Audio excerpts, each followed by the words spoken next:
একদিন এমন এক সময় আসবে যখন রাত অসাধারণভাবে দীর্ঘ হবে। মানুষ বারবার ঘুমিয়ে পড়বে, ক্লান্তি তাদের চোখে স্পষ্ট। পৃথিবী ধীরে ধীরে এক অদ্ভুত ধোঁয়ায় ঢাকা যাবে। বাতাস ভারী, ঘন ও অস্থির। পশুরাও এই অস্থিরতায় ঘুমোতে পারবে না।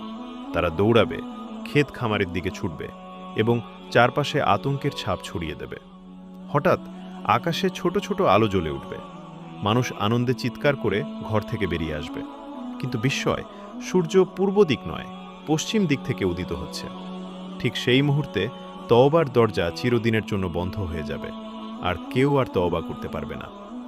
শীতল বাতাস বয়ে যাবে এবং সেই বাতাসের সাথে সাথে প্রত্যেক মুমিনের প্রকৃত রূপ দৃশ্যমান হয়ে উঠবে। পৃথিবীতে কেবল কাফের এবং পাপী মানুষরাই অবশিষ্ট থাকবে। তারপর হজরত ইসরাফিল আলাইহিসসালাম সিঙ্গা বাজাবেন।